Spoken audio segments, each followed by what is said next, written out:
Olha só que diferente o título dessa mensagem de hoje. A gente vai falar de Páscoa, mas o título da mensagem é o Cordeirinho da Páscoa. Cordeirinho? Mas onde que o cordeiro entra nessa história da Páscoa? O cordeiro é um dos símbolos da Páscoa cristã.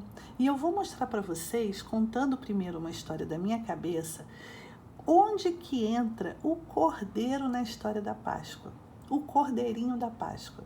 A história da minha cabeça é uma história bem curtinha, porque eu vou contar duas histórias bíblicas.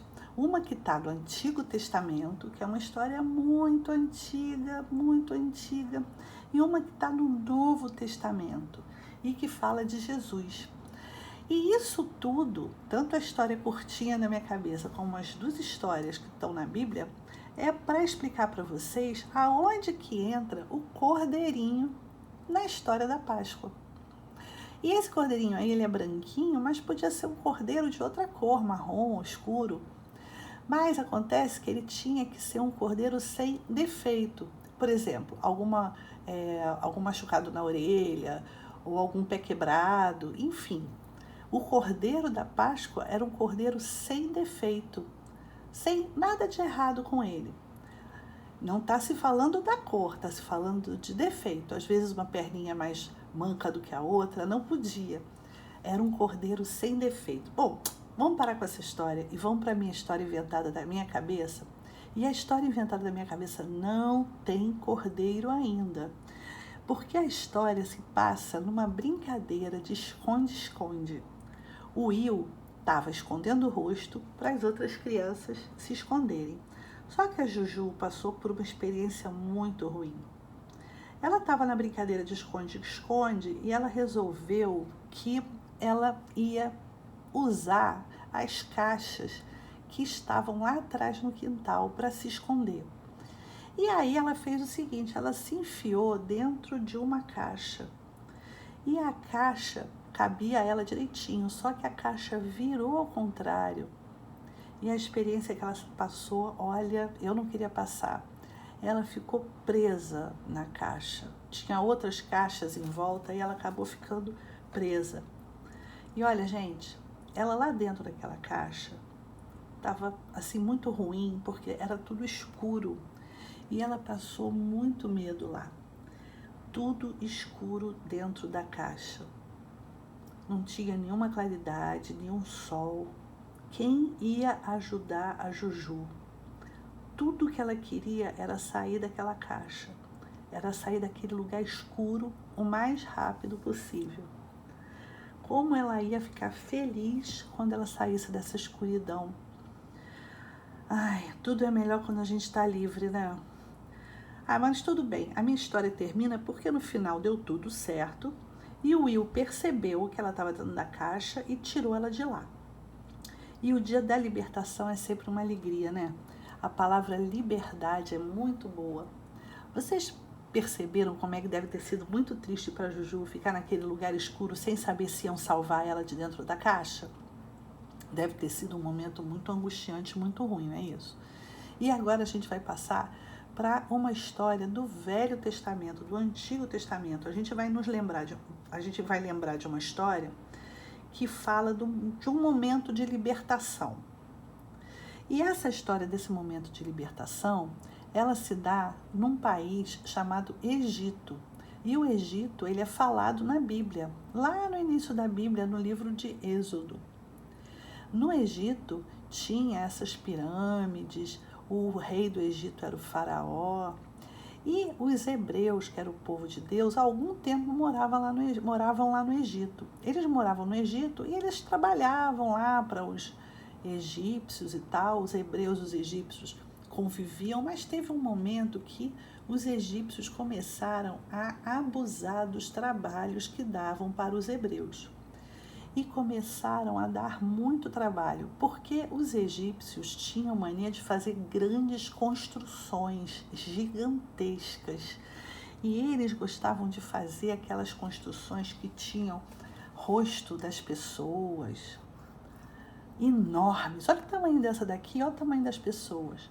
Olha essa daqui. E as pirâmides então? E os palácios? e tinham que carregar muitas pedras. Então, os hebreus, eles começaram a ter, por parte dos egípcios, um tratamento muito ruim. Eles eram forçados a fazer trabalhos injustos, eles tinham maus tratos, eles não tinham a liberdade de sair daquele lugar. E eles começaram a se sentir presos e maltratados. Que nem lá a Juju ficou dentro da caixa, uma escuridão danada, tudo escuro. Para os hebreus estava tudo escuro. E entre esses hebreus que estavam trabalhando para os egípcios e sendo maltratados, tinha ali uma família de pessoas que também trabalhavam para os egípcios. Essa família era de Joquebede, que era a mãe, Arão, o pai, Arão, um filho, e Miriam, a filha. Joquebede e Arão tiveram um outro filho, que ainda não tinha nome. E esse outro filho que eles tiveram que esconder. Sabe por quê? Vocês se lembram daquele monte de hebreu trabalhando para os egípcios, recebendo maus tratos? O faraó começou a ficar preocupado, porque ele falou assim: a gente maltrata tanto esses hebreus, tanto, que eles vão ficar muito numerosos, muitos hebreus, e eles vão acabar guerreando contra nós. Então, sabe o que eu vou fazer? O faraó que falou, sabe o que eu vou fazer? Eu vou matar todas as crianças que nascerem, porque aí vai parar um pouquinho de nascer hebreu, dali a pouco eu deixo nascer de novo, mas por enquanto eu vou matar. Olha só para ficar com menos hebreus. Então, esse nenenzinho aqui que nasceu, ele teve que ser escondido, e a mãe dele resolveu colocar ele numa cestinha dentro do rio Nilo, lá no Egito, porque ela tinha esperança de que, em algum lugar que ele parasse, alguém pudesse adotar esse neném, com pena dele. E ela pediu ao Deus Todo-Poderoso que cuidasse desse bebê durante todo o trajeto dele no rio. E botou a filha dela, Miriam, para tomar conta. Essa história vocês já estão conhecendo, né? Ainda não tem cordeiro nessa história não, gente. Ainda não tem cordeiro não. Só tem a escuridão da falta de liberdade. Uma escuridão que os hebreus precisavam sair dela. E aí, o que aconteceu? Esse neném ficou dentro da cesta, a cesta ficou no rio, boiando, e Miriam tomando conta, a irmãzinha.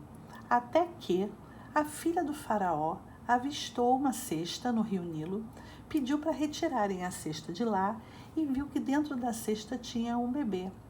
Então ela falou assim: olha, um bebê lindo, mas ele não parece com a gente, com os egípcios, ele não tem esse jeitinho de egípcio, ele parece ser um hebreu, daquele povo que trabalha nas pirâmides. E o meu pai está querendo matar todas as crianças que nascerem. Ah, mas esse é tão bonitinho, esse eu não vou deixar matar não, a princesa falou. E aí Miriam escutou e foi lá perto dela e falou assim: princesa, eu posso arranjar uma babá que tem leite para dar de mamar para esse neném. E Miriam, muito esperta, disse para ela que ia chamar uma babá. E Miriam, vocês já sabem quem ela chamou, não foi? Ela chamou Joquebede, a própria mãe do menino. E a princesa olhou para o neném e falou assim: eu vou chamar esse neném de Moisés, porque Moisés quer dizer, das águas eu tirei ele das águas. Bom, essa história eu estou contando rapidinho, porque eu quero chegar logo na história do tal do cordeiro. O que tem o cordeiro a ver com isso? Vamos lá, vamos para frente. Bom, esse neném cresceu e ele viu que o povo dele, hebreu, estava tendo maus tratos, estava sendo muito maltratado. E ele resolveu ir conversar depois que ele cresceu. Olha como que ele cresceu e ficou grandão, ó. Ele resolveu ir conversar com o faraó e ele falou assim: o povo hebreu deseja ter uma vida melhor, deseja fazer a passagem de uma vida ruim para uma nova vida, uma vida alegre, uma vida digna, como nosso Deus deseja. E aí ele falou assim: faraó, esse é o desejo do povo hebreu. Eles querem ter uma vida melhor, porque aqui no Egito eles são maltratados. Por favor, deixa eles irem embora. junto comigo, eu vou levar eles embora e vou levar eles para uma terra que vai ser só deles. Eles vão poder plantar, colher e serem felizes. Eles podem fazer essa passagem de uma vida ruim para uma vida boa e uma vida nova. Uma passagem. O faraó primeiro deixou, só que ele se arrependeu e aí falou que não podia ir não. Esse faraó, toda hora ele deixava os hebreus irem embora e toda hora ele dizia que não podia ir embora. Quando o faraó deixava os hebreus irem embora, os hebreus começavam a arrumar as malas. E aí o faraó se arrependia e falava: não, vocês vão ficar aqui no Egito trabalhando. E aí Deus castigava o povo do Egito com muitas coisas ruins, chamadas pragas. E a primeira praga foi fazer com que o rio Nilo, aquele rio que ficava ali no Egito e que molhava a plantação e tal, se transformasse em sangue. Essa foi uma das pragas e houve 9 pragas. Teve uma praga que foi de aumentar o número de sapos. Começou a aumentar o número de sapos. E aí o faraó ficava assim assustado, falava: tá bom, o povo hebreu pode ir embora. Aí a praga acabava. E aí o rei falava: não, vai ficar todo mundo no Egito trabalhando. E vinha outra praga. Teve uma praga até que foi de moscas, várias moscas e tal. Mosca, mosca, mosca. E o faraó ficou enlouquecido. No final das contas, foram 9 pragas. E o faraó, na 9ª praga, que chegou no Egito, ele mais uma vez falou: não, o povo não vai sair da terra do Egito. Os egípcios precisam desse povo para poder construir suas pirâmides. Eles não vão sair. E Moisés conversou com Deus, falou com Deus, e Deus falou: olha, então agora a gente vai fazer uma última coisa, uma 10ª praga. E aí é que começa a nossa história, e aí é que eu vou falar sobre o Cordeiro. A nossa história começa na Bíblia, no livro de Êxodo, e chama a instituição da Páscoa. Foi nesse momento que o faraó falou: ninguém sai daqui do Egito. Vai todo mundo continuar aqui trabalhando. E o povo do Egito, o povo hebreu queria tanto, tanto ter uma nova vida. Então, Deus instituiu a Páscoa. E foi assim, lá em Êxodo 12, 1-51. Deus falou assim para Moisés: Moisés, faz o seguinte, você vai pegar um cordeiro sem defeito. Lembra que a tia falou lá na frente, o cordeiro sem defeito? E você vai pegar o sangue desse cordeiro e vai passar na porta de todas as casas dos hebreus, para marcar a porta da casa dos hebreus com o sangue do cordeiro, porque eu vou mandar a 10ª praga. E a 10ª praga vai afetar todo mundo que mora no Egito, menos aqueles que tiverem a marca do sangue do cordeiro na porta. Então todas as famílias fizeram isso. Mataram um cordeiro sem defeito nenhum e passaram na porta do lado de fora o sangue do cordeiro. E o cordeiro era para ser assado e naquela noite ser comido dentro das casas pela família. Então, enquanto as pessoas estavam passando o sangue do cordeiro do lado de fora das portas, dentro das casas, as famílias comeram a carne do cordeiro assada com um pão chamado pão asmo e comeram algumas ervas amargas, para lembrar de quão amargo era ruim e triste viver no Egito sem poder ter liberdade. Lembra da caixa da Juju, que ela ficou lá dentro da caixa e não tinha liberdade? Era tudo escuro. O povo hebreu também estava sem liberdade. E aí Deus marcou a casa de cada um deles com o sangue do cordeiro. E naquela noite, a casa do faraó, por exemplo, não estava marcada com o sangue do cordeiro, porque ele não era hebreu. E a 10ª praga entrou na casa dele. E o filho do faraó morreu. E todos os filhos, os primeiros filhos das pessoas, onde não tinha marca na porta de sangue, todos os primeiros filhos morreram. E foi uma praga muito triste para o Egito inteiro. E só os filhos dos hebreus, que tinham a marca do sangue do cordeiro na porta, é que ficaram livres da morte. A morte não passou na casa deles. Então, o que livrou os hebreus da morte foi o sangue do cordeiro. E aí o faraó falou: podem ir embora então, vocês vão ter a liberdade, podem ir embora. E foi um dia de grande festa. Finalmente eles conseguiram ter a passagem de uma vida de maus tratos, de uma vida sem liberdade, para uma vida alegre. Tudo por causa do sangue do cordeiro sem defeito, que os livrou da morte. Essa história está no Antigo Testamento e ela fala de um cordeiro. Em hebraico, passagem, quando a gente passa por algum lugar, quando a gente passa além, a palavra em hebraico é Pessach. Pessach quer dizer passar além, fazer uma passagem. Pessach é a Páscoa. É a Páscoa. Então, a partir desse momento, todos os anos, os hebreus se alegram e comemoram a Páscoa porque eles foram libertos dos maus tratos que eles tinham lá no Egito. E eles saíram de uma vida de escuridão, de maus tratos e de falta de liberdade.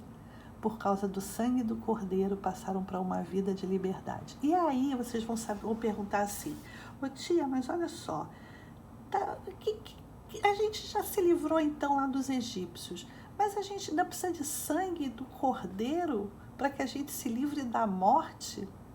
Não, gente, olha só, mais ou menos. O que acontece é o seguinte: a gente, às vezes, não é escravo de faraó, né? Ninguém aqui é escravo de faraó, mas a gente é escravo do mal, das coisas que desagradam o coração de Deus. Nós somos escravos e presos pelos pensamentos errados, pelas atitudes malvadas. E então não é bom a gente ser malvado. Isso prende a gente, que nem o faraó prendia lá os hebreus, igualzinho. E porque a gente é preso às coisas ruins, preso ao pecado, a única maneira de nos livrar disso, porque o pecado deixa a nossa vida muito escura, uma escuridão danada. A única maneira da gente se livrar disso é com a marca do sangue de Jesus. Porque Jesus foi chamado de Cordeiro de Deus que tira o pecado do mundo. Então, Jesus é o próprio Cordeiro de Deus. E a história de Jesus está escrita na Bíblia, no Novo Testamento, nos Evangelhos: Mateus, Marcos, Lucas e João. Deus mandou o seu próprio Filho ao mundo para nos livrar da escuridão e da prisão do pecado. Da mesma forma que ele mandou que os hebreus pintassem as portas com sangue do cordeiro sem defeito, Deus mandou o próprio Filho, que era o Cordeiro de Deus que tira o pecado do mundo. Jesus nasceu, lembra, gente? Jesus nasceu, foi trazido ao mundo porque Deus amou o mundo de uma tal maneira que deu seu Filho. Todo aquele que nele crê não vai morrer, vai ter a vida eterna. João Batista, o primo de Jesus, falou isso. Uma vez ele viu Jesus chegando e falou assim: eis o Cordeiro de Deus que tira o pecado do mundo. Ele era conhecido como o Cordeiro de Deus, sem pecado. E durante a Páscoa, Jesus, partindo o pão junto com os seus discípulos, já sabia o que ia acontecer com ele. Ele ia ser sacrificado, ele ia morrer na cruz. Mas ele precisava passar por isso, para que a gente tivesse a marca do sangue de Cristo. E com essa marca a gente é livre, livre do pecado. Jesus, ele foi oprimido e humilhado, mas ele não abriu a boca. Como um cordeiro, ele foi levado ao matadouro. Isso já estava escrito lá no Velho Testamento, em Isaías 53:7. Jesus era o próprio Cordeiro de Deus que tira o pecado do mundo.